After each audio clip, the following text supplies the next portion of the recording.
Bismillahirrahmanirrahim. Assalamualaikum warahmatullahi wabarakatuh. Innal hamdalillah nahmaduhu wa nasta'inuhu wa nastaghfiruhu wa nastahdihi wa na'udzu billahi min shururi anfusina wa sayyiati a'malina. May yahdihillahu fala mudilla lahu wa may yudlilhu fala hadiya lahu. Asyhadu an la ilaha illallah wahdahu la syarika lah wa asyhadu anna Muhammadan abduhu wa rasuluhu alladzi la nabiyya wa la rasula ba'dah. Allahumma bika asbahna wa bika amsayna wa bika nahya wa bika namut wa ilaika an-nusyur. Asbahna ala fitratil Islam wa ala kalimatil ikhlas wa ala dini nabiyyina Muhammadin sallallahu alaihi wasallam wa ala millati abina Ibrahim hanifan musliman wa ma kana minal musyrikin. Wa ba'd. Ikhwani wa akhwati fid din, kaum muslimin dan muslimat, hadirin hadirat serta para pendengar Radio Rabbani dan KMTV dimanapun berada, alhamdulillah kita bersyukur pada Allah Subhanahu wa taala. Pagi yang penuh berkah ini kembali kita diberikan kesempatan oleh Allah Subhanahu wa taala untuk bisa memulai hari kita dengan ibadah, dengan kebaikan. Ibadah salat fardu subuh dan majelis ilmu yang kita lakukan. Mudah-mudahan segala bentuk ibadah kita, niat dan amal saleh kita diterima Allah Subhanahu wa taala. Kemudian ucapan salat dan salam untuk Nabi kita sallallahu alaihi wasallam. Allahumma salli wa sallim wa barik ala Muhammad. Mudah-mudahan kita mendapatkan syafaatnya pada hari kiamat kelak. Kembali kita melanjutkan pembahasan tentang ad-durus al-muhimmah li'amatil ummah li samahati Syekh bin Baz rahimallahu ta'ala. Pagi ini kita membahas surat Al-Kautsar. Surat Al-Kautsar ini digolongkan kepada surat Makkiyah. Jumlah ayatnya 3 ayat, dan ayat yang singkat namun memiliki pesan yang sangat kuat, memiliki nilai-nilai yang sangat luar biasa. Allah Subhanahu wa taala memberikan kepada Nabi kita sallallahu alaihi wasallam kenikmatan yang sangat banyak. Lalu Allah perintahkan kepada Nabi kita untuk salat dan berkorban. Dan surat Al-Kautsar ini adalah salah satu surat yang menjadi dalil diwajibkannya kita untuk menyembelih, yang beribadah kurban, di mana Allah katakan fasalli li rabbika wanhar. Lalu apa yang menjadi pembahasan surat yang mulia ini? Allah Subhanahu wa taala mengatakan inna a'tainakal kautsar. Ini inna menunjukkan Allah Azza wa Jalla menyebutkan bahwa kami memberi kamu Muhammad al-Kautsar. Al-Kautsar adalah al-khairul katsir. Disebutkan di sini naharun fil jannah. Al-Kautsar itu ada sebuah nama sungai di dalam surga. Waqila al-khairul katsir, itu kebanyakan atau kebaikan yang sangat banyak. Wa minhun nahar, di antara kebaikan itu adalah sungai yang Allah berikan kepada Nabi kita sallallahu alaihi wasallam. Nah, sungai tersebut ada di dalam surga. Namun sebagian ulama mengatakan Al-Kautsar ada nama telaga Nabi kita sallallahu alaihi wasallam. Bisa dilihat rinciannya pada kitab Zad al-Masir atau Zadul Masir. Di dalam sebuah hadis Nabi sallallahu alaihi wasallam menceritakan tentang sungai Al-Kautsar ini, di mana Anas bin Malik menceritakan bahwa ketika atau suatu saat Rasul sallallahu alaihi wasallam beliau dalam keadaan tidur ringan, artinya tidur yang tidak terlalu nyenyak, lalu kemudian mengangkat kepalanya dan tersenyum. Lalu para sahabat bertanya, "Kenapa engkau tersenyum ya Rasulullah?" Maka Nabi SAW mengatakan, "Barusan saja turun satu surat kepada saya." Lalu Nabi membacakan surat Al-Kautsar ini. Membacakan surat Al-Kautsar ini. Lalu kemudian Nabi SAW berkata, "Tahukah kalian apa itu Al-Kautsar?" Maka mereka para sahabat mengatakan, "Allahu wa rasuluhu a'lam." Allah dan Rasul yang tahu. Lalu Nabi SAW menyebutkan Al-Kautsar itu dengan mengatakan, "Fa innahu naharun wa'adanihi Rabbi azza wa jalla." Adalah sebuah sungai yang dijanjikan oleh Rabbku. Alaihi khairun kathirun, atau alaihi khairun kathir, yang memiliki sungai itu memiliki banyak kebaikan. Dijelaskan oleh Nabi SAW, huwa haudun, ia adalah haud, telaga, taridu alaihi ummati yaumal qiyamah, yang nanti akan didatangi oleh umatku di hari kiamat. Artinya telaga yang mana akan didatangi oleh umatku nanti di hari kiamat. Aniyatuhu adadun nujum, bejana atau gelas-gelasnya adalah sebanyak bintang-bintang. Jadi telaga itu diberikan ya gelas yang sangat banyak sekali. Fayakhtalijul abdu minhum, namun ada dari sebagian hamba yang tidak bisa minum di sana. Sebagian orang yang ingin minum tidak bisa minum. Fa aqulu rabbi innahu min ummati, aku katakan mereka itu adalah umatku. Fa yaqul, maka Allah berkata, ma tadri ma ahdathat ba'dak, engkau tidak tahu Muhammad apa yang mereka telah amalkan, ya telah mereka lakukan setelah kamu meninggal. Hadis riwayat Imam Muslim. Nah, ternyata di telaga Rasul sallallahu alaihi wasallam ada orang-orang yang datang dan menginginkan untuk bisa minum di sana. Ada orang yang diizinkan, ada pula orang yang tertolak. Ada orang yang bersemangat untuk datang tapi tidak bisa untuk minum di sana. Maka siapakah mereka ini? Orang-orang yang terhalang dari minum telaga Kautsar tersebut. Dijelaskan di dalam beberapa perkataan para ulama. Nabi dalam hadis yang lain juga mengatakan, ana faratukum alal haud, aku mendahului kalian di telaga tersebut. La yarfa'anna ilayya rijalun minkum, kemudian Nabi SAW dinampakkan di hadapanku beberapa orang di antara kalian, hatta idza ahwaitu liunawilahum, aku berusaha untuk mengambilkan air untuk mereka, ikhtaliju duni fa aqulu ay rabbi ashabi, lalu mereka dijauhkan dariku, lalu kemudian aku mengatakan, wahai Rabbku, itu adalah umatku. Yaqulu la tadri ma ahdathu ba'dak, wahai Muhammad, engkau sebenarnya tidak mengetahui ya bid'ah yang mereka lakukan sesudahmu, atau perkara-perkara agama yang mereka lakukan setelah kamu meninggal dunia. Lalu pertanyaannya, siapakah mereka tersebut?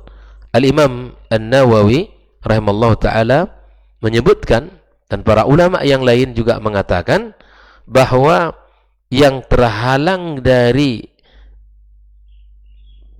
minum di telaga tersebut yang pertama kali adalah orang-orang munafikin dan orang-orang yang murtad dari agama ini.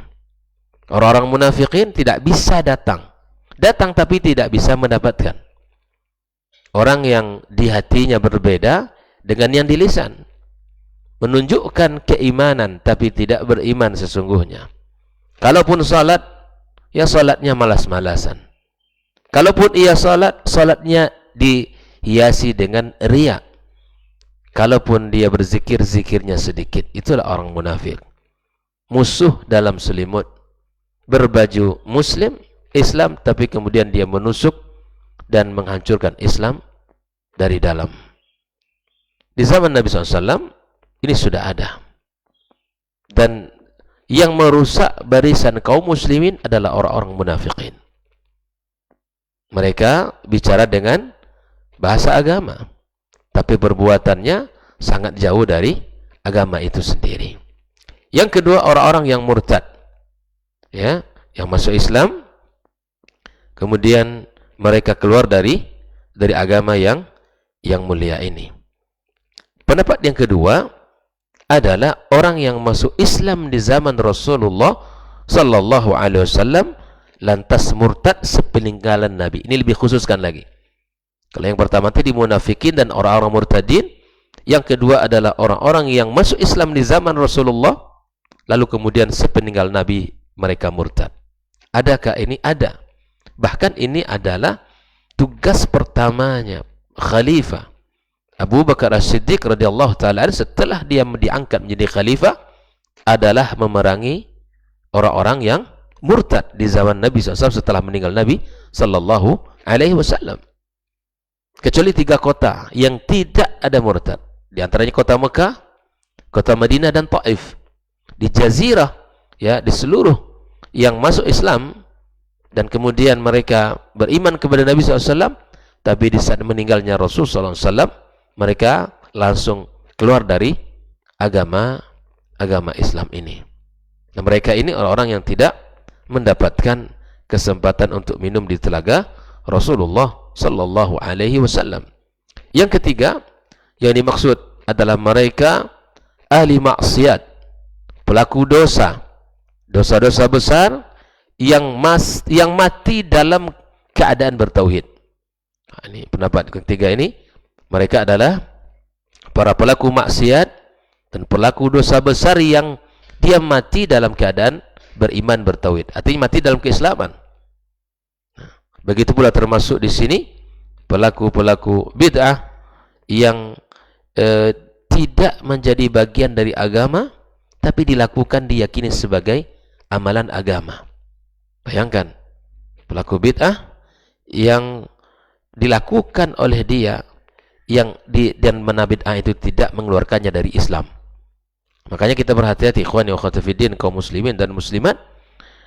Mari kita beramal berdasarkan dalil, panduan Al-Quran dan sunnah Nabi kita sallallahu alaihi wasallam yang dipahami oleh para sahabat. Cintailah agama ini dengan berdasarkan dalil-dalil yang telah disampaikan. Beramallah, beribadahlah dengan dalil tersebut, sehingga kita tidak beribadah sesuai dengan hawa nafsu dan keinginan kita atau berdasarkan kebanyakan orang, mengikut orang, atau bisa mengatakan inilah kebiasaan orang-orang kami sebelum kita atau kebiasaan orang-orang tua kita. Jika kebiasaan itu adalah dalilnya ada, memang sunnah, hidupkan. Tapi kalau kebiasaannya adalah memang sesuatu yang bukan dari agama kita, dengan senang hati kita meninggalkannya, jangan mempertahankannya. Ikhwani, buka diri kita, buka hati kita.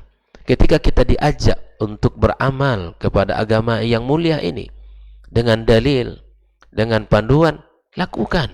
Karena itu yang dituntut. Jangan dikatakan orang yang mengajak kepada agama ini dengan kemurnian, dengan berdasarkan dalil, lalu dikatakan dengan sebutan-sebutan yang bermacam-macam. Waliyadzubillah. Fattaqillah fil lisan. Bertakwalah kepada Allah dalam ucapan kita. Jangan menuduh orang, jangan menyematkan sesuatu yang mana saudaranya mengajak kepada kemurnian agama yang mulia ini, kepada ajaran yang disampaikan Nabi kita sallallahu alaihi wasallam. Oleh ikhwani wa akhwati fiddin, maka mari sama-sama kita berhati-hati di dalam melaksanakan agama kita ini. Jangan kita sampai mengamalkan berdasarkan keinginan dan hawa nafsu kita saja tanpa melihat kepada dalil yang telah disampaikan oleh Allah dan Nabi-Nya sallallahu alaihi wasallam. Nabi mengatakan, man ahdatha fi amrina hadza ma laysa minhu fahuwa raddun. Ketika amalan itu dikerjakan tanpa ada perintah dari Nabi sallallahu alaihi wasallam, maka amalan itu tertolak. Ini yang sering kita sampaikan, bahwa ketika kita melaksanakan perintah agama, yang kita tanyakan adalah dalilnya. Yang kita tanyakan adalah dalilnya. Bukan yang kita tanyakan adalah kebiasaan orang, adakah apa tidak, bukan. Mana dalilnya? Itu hukum dan itu kaidah dalam agama kita. Namun ketika kita di dalam muamalah, di dalam kehidupan kita, maka hukum asalnya adalah dibolehkan selama tidak ada dalil yang melarangnya. Maka itulah ikhwan wa akhwat fiddin, hukum asal ibadah kepada Allah itu adalah haram sampai ada dalil yang memerintahkan kita lakukan. Dan hukum asal pada kehidupan urusan muamalah kita adalah mubah sampai ada dalil yang melarangnya. Makanya jangan ditanya dalam ibadah, mana dalil yang melarang? Tidak ada. Karena hukum asalnya terlarang.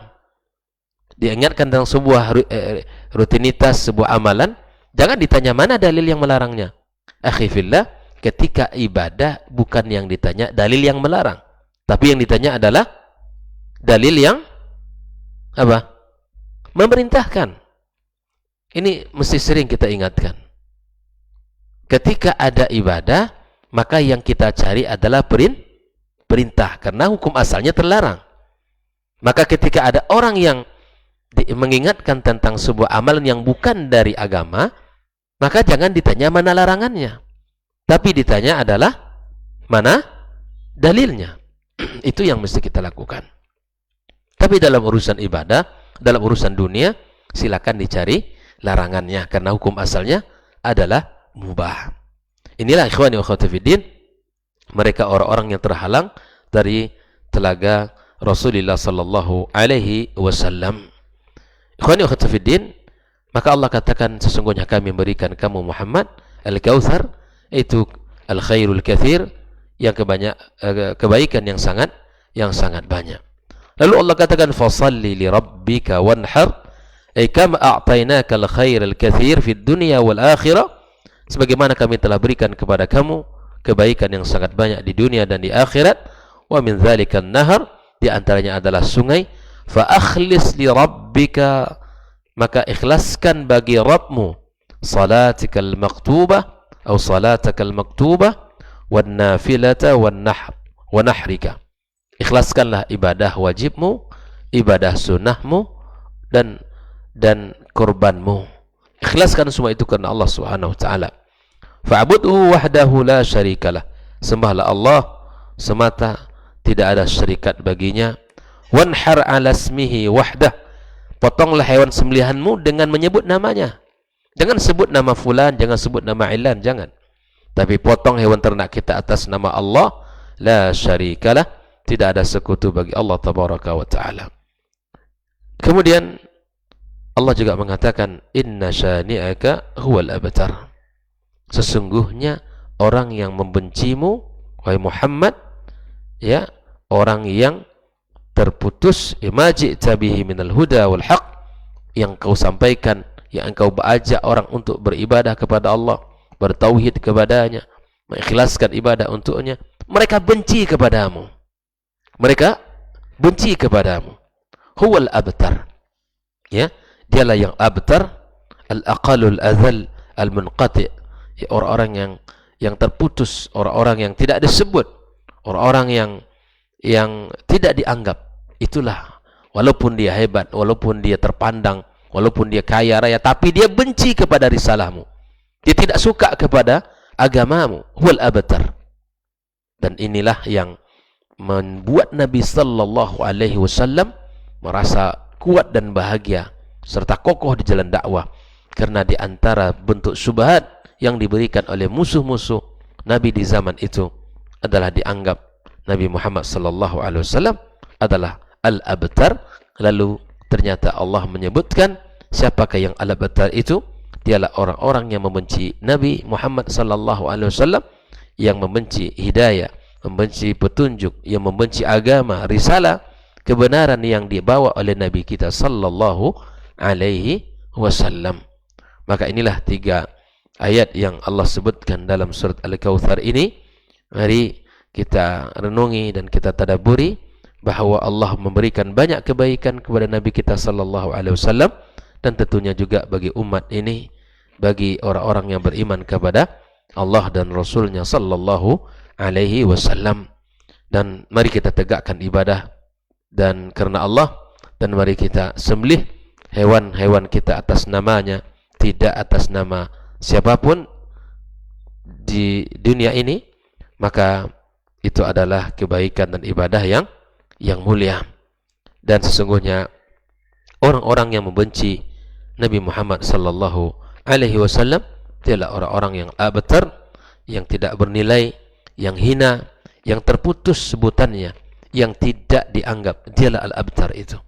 Maka kalau kita ingin dijadikan oleh Allah orang yang dimuliakan, yang ditinggikan, yang diperhitungkan di sisinya, maka cintailah sunnah Nabi, cintailah agama Nabi sallallahu alaihi wasallam, dan hidupkan dalam kehidupan kita, dalam diri kita, keluarga kita, masyarakat kita, dan segala apa yang diperintahkan Allah dan Rasulnya dalam agama yang mulia ini.